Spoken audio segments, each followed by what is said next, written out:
ఓ ఇది పెళ్లి మండపం కాదు, పెళ్లి కూతుర్ల ఫ్యాక్టరీ. ఇండియాలో ఉండే పెళ్లి కూతుర్లందరూ ఇక్కడే ఉన్నారు. ఇక్కడే ఇప్పుడే ఏదో ఒక అమ్మాయిని సెటప్ చేసుకుంటారు.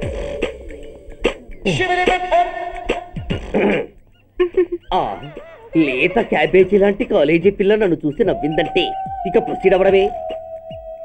Hello, hi, excuse me.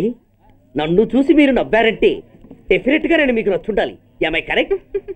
ఆహా, ఇంకా ఎందుకు ఆలస్యం? పదండి పార్క్ వెళ్దాం. అమ్మో పార్కుకా? ఎందుకు? ఎందుకేమిటి, మనసు విప్పి మాట్లాడుకోవడానికి. అమ్మో వద్దండి, మాది అసలే సాంప్రదాయమైన కుటుంబం. మీరు నన్ను పార్కుకు తీసుకువెళ్తారు, అక్కడున్న లవ్ జంటల్ని చూసి మనం కూడా అలా మాట్లాడుకుందామని నా భుజం మీద చేయిస్తారు.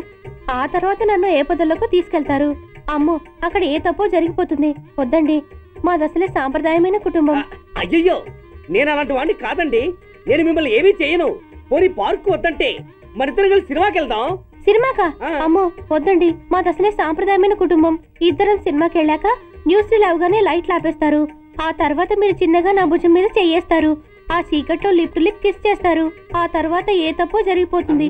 అమ్మో వద్దండి, మాది అసలే సాంప్రదాయమైన కుటుంబం. అయ్యయ్యో, ఆ మాటకొస్తే మా కుటుంబంలో సాంప్రదాయమే తప్ప అసలు కుటుంబమే లేదండి. నేను చాలా జెంటిల్మెన్ని, ఎలిజిబుల్ బ్రహ్మచారిని. నేను మిమ్మల్ని చెయ్యను, మీ ఒంటి మీద అసలు చెయ్యే వెయ్యను.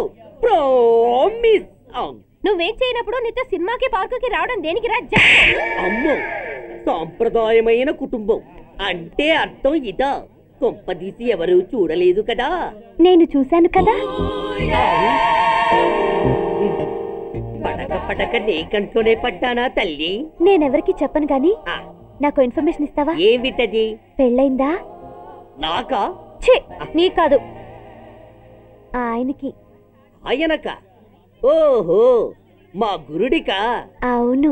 అయ్యింది. 13 ఏళ్ల కొడుకు, 10 ఏళ్ల కూతురు. నిజమా? ఉండుండేవారు. మనం చెప్పినప్పుడు వారు పెళ్లి చేసుకుని ఉంటే. అబ్బో, ఎందుకు కొట్టావు? ఆయనకి పెళ్ళైందని చెప్పి అనవసరంగా నన్ను టెన్షన్ పెట్టినందుకు. ఆయనకి పెళ్ళైతే నీకెందుకమ్మా టెన్షను?